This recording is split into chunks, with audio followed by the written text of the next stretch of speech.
Apa kabar semua? Ini adalah Mata Ketiga. Pada video kali ini, mari kita sama-sama menjelajahi misteri yang belum terungkapkan. Perang Rusia-Ukraina telah menyita perhatian seluruh dunia. Banyak orang khawatir, apakah ini akan memicu perang dunia ketiga? Meskipun kita berada di sisi lain dari dunia, apakah kita benar-benar aman? Pada video ini, kami tidak berbicara tentang perang Rusia-Ukraina, tetapi kami akan berbicara tentang sebuah langkah khusus yang dilakukan oleh Rusia yang telah diabaikan oleh banyak orang. Tetapi orang-orang yang mengenalnya sangat terkejut. Orang-orang ini adalah mereka yang sangat akrab dengan nubuatan Alkitab, dan mereka khawatir bahwa tanda utama dari akhir zaman yang disebutkan dalam Alkitab secara diam-diam sedang terwujud. Apa sebenarnya yang dilakukan Rusia? Yerusalem, Katedral Tritunggal Maha Kudus. Pada tanggal 19 April, walaupun banyak pikiran yang menyita Putin yang sedang sibuk dengan perang, namun dia masih menyempatkan diri untuk menulis sepucuk surat secara pribadi kepada Perdana Menteri Israel Bennett. Surat itu untuk menegaskan kembali bahwa kalian harus menyerahkan sebuah gereja bersejarah kepada kami untuk diawasi. Betapa pentingnya urusan gereja tersebut hingga Putin menekankan dalam suratnya bahwa masalah nasib gereja adalah agenda utama hubungan kedua negara tersebut. Mengapa Rusia harus memiliki gereja di Israel? Ada sebidang tanah di Yerusalem yang disebut Kompleks Alexander, juga dikenal sebagai Komplek Rusia. Komplek tersebut dibeli oleh Tsar Alexander II pada tahun 1859. Bangunan utama Kompleks Alexander ini adalah Katedral Tritunggal Maha Kudus. Pada tahun 1883, orang-orang arkeologis menggali situs Rusia ini di kota tua Yerusalem. Orang-orang terkejut menemukan pintu gerbang penghakiman. Menurut cerita, ini adalah pintu gerbang kota yang dilewati Yesus Kristus dalam perjalanan menuju Bukit Tengkorak atau Golgota. Gereja Tritunggal Maha Kudus dibangun pada situs ini, sehingga pada abad ke-19, setiap Paskah ada puluhan ribu orang kepercayaan Rusia datang untuk berziarah, dan beberapa bahkan berjalan kaki. Bolak-balik berkali-kali atas kepemilikan gereja ini, dan kedua negara telah mencapai kesepakatan. Tentu saja, kepentingan ini sudah dapat terlihat. Rusia dan Israel telah bernegosiasi berkali-kali mengenai kepemilikan gereja ini, dan kedua negara tersebut pernah mencapai kesepakatan. Pada tahun 2020, gereja menjadi milik Rusia, dan Komisaris Pendaftaran Tanah Israel juga mengubah pemilik Kompleks Alexander menjadi pemerintah Rusia. Namun sampai pada Maret 2022, Pengadilan Distrik Yerusalem membuat keputusan baru yang menghapuskan keputusan itu. Keputusan untuk transfer kepemilikan ke pemerintah Rusia. Hal ini membuat Rusia menjadi sangat tidak nyaman. Mereka menyalahkan Israel. Dalam masalah ini kalian membuat keputusan yang berubah-ubah dan bertentangan. Sebelum ini, Menteri Luar Negeri Israel Yair Lapid juga menuduh Rusia melakukan kejahatan perang di Ukraina. Sebelumnya, Israel juga memberikan suara mendukung pembekuan keanggotaan Rusia di Dewan HAM PBB. Serangkaian peristiwa ini membuat hubungan Rusia dan Israel menjadi sangat tegang.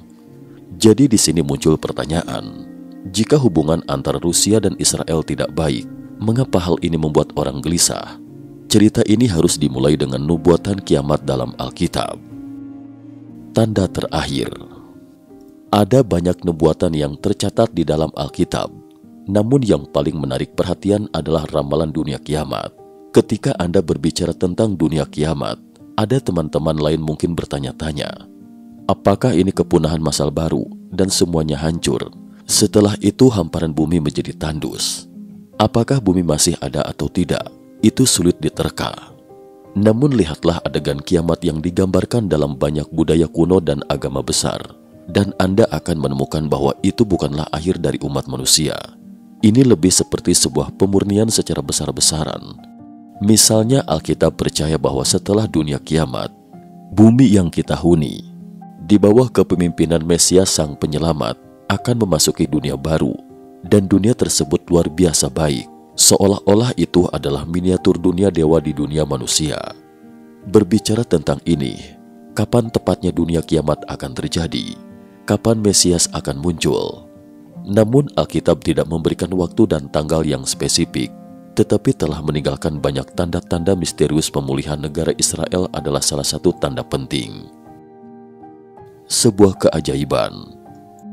Pada tanggal 14 Mei 1948, Perdana Menteri Israel Ben Gurion mengumumkan bahwa berdasarkan hak-hak bangsa dan sejarah, serta resolusi Perserikatan Bangsa-Bangsa, negara Yahudi secara resmi didirikan.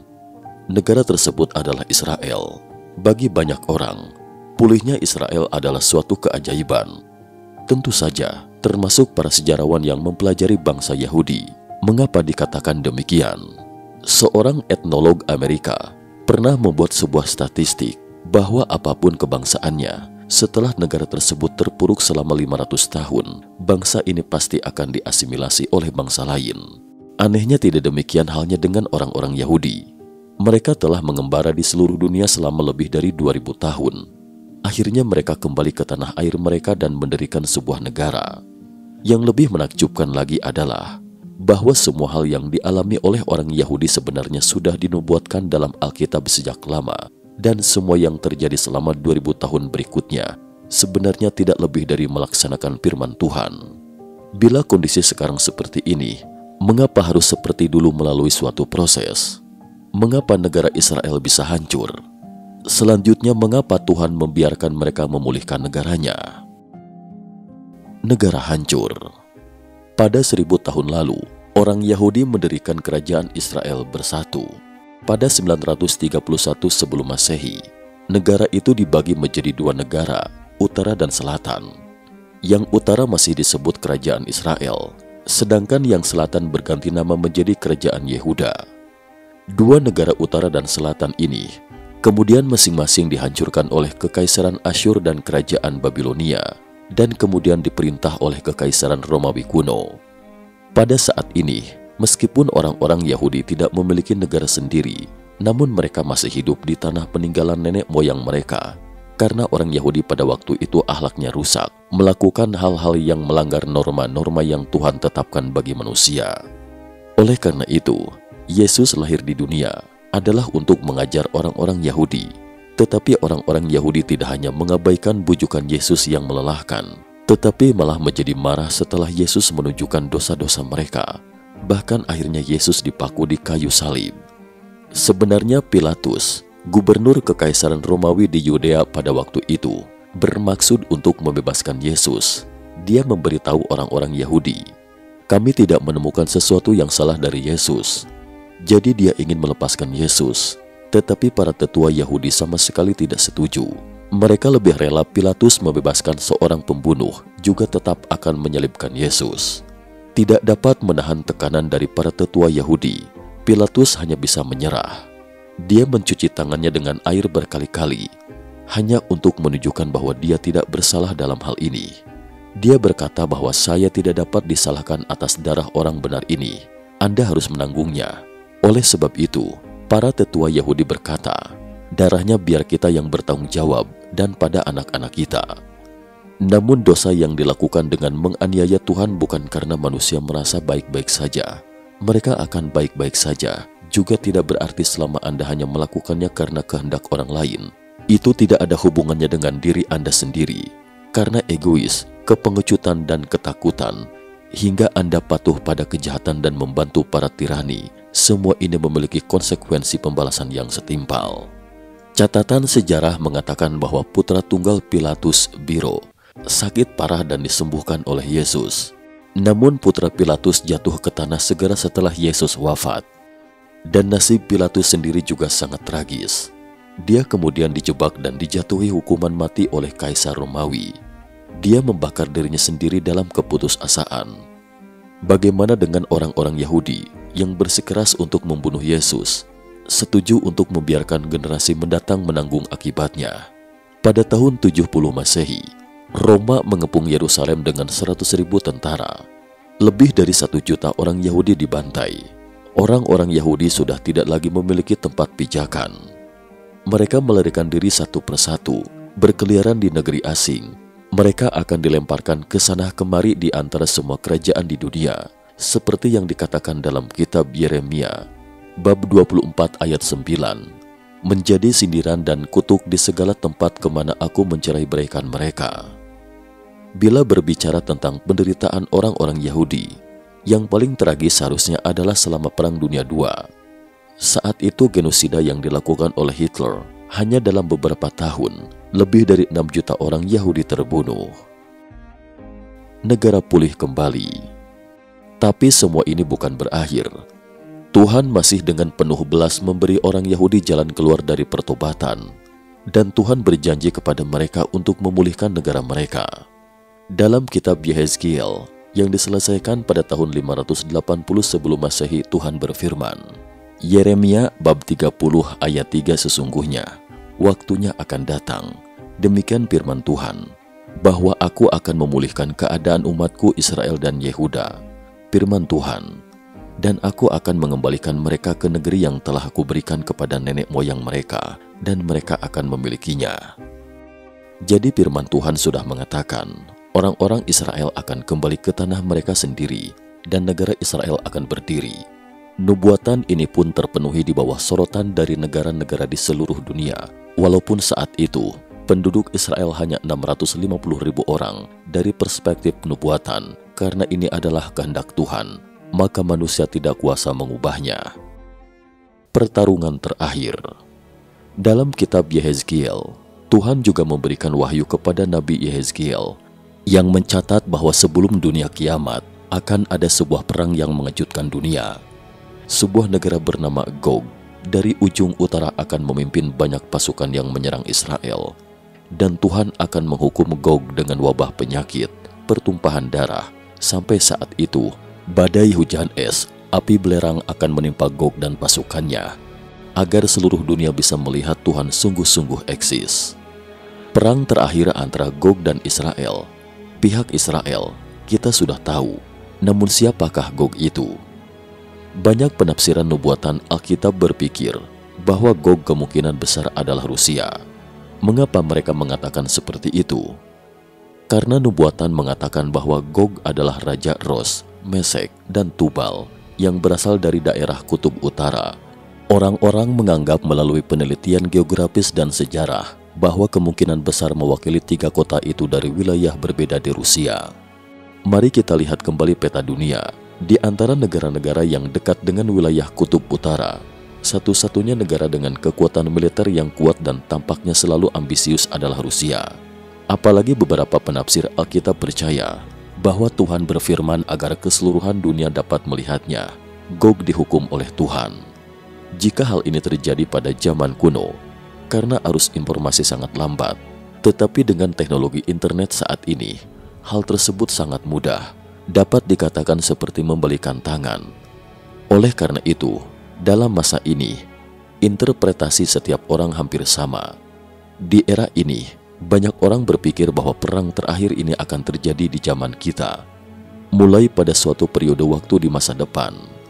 Selama bertahun-tahun, mereka terus memperhatikan dengan seksama hubungan antar negara Rusia dan Israel. Tidak heran jika hubungan kedua negara kini tegang dan semua orang menjadi khawatir. Namun teman-teman yang tahu tentang nubuat tahun-tahun masa lalu hingga sekarang, umumnya tahu bahwa nubuatan memiliki ciri khas, yaitu tidak memecahkan misteri waktu. Oleh karena itu sebagian besar nabi menggunakan kiasan atau kata-kata sandi. Kadang-kadang orang tidak dapat memastikan apakah hal itu benar-benar akan terjadi. Oleh karena itu, kita hanya bisa menunggu dan melihat apakah Gog ini adalah Rusia atau bukan. Harapan keselamatan. Jika orang-orang bisa tenang dan mengamati dunia yang kita tinggali, mungkin Anda akan menemukan bahwa selain invasi Gog, negara Israel pulih. Sebenarnya tanda-tanda lain dari hari-hari kiamat yang disebutkan dalam Alkitab juga sedang terwujud satu persatu, yaitu gempa bumi, fenomena aneh langit dan bumi, wabah, kebakaran besar, gelombang panas, kekeringan yang sedang terjadi di Tiongkok, dan perang telah terjadi secara intensif dalam beberapa tahun terakhir. Dan salah satu gejala kemungkinan bencana adalah bencana kelaparan di seluruh dunia. Ini sedang meningkat pesat karena pecahnya perang Rusia-Ukraina. Namun ada suatu masalah yang harus kita perhatikan. Semua ini tidak berarti bahwa manusia hanya menunggu kehancuran. Seperti yang telah disebutkan sebelumnya, krisis dan harapan sebenarnya eksis berdampingan.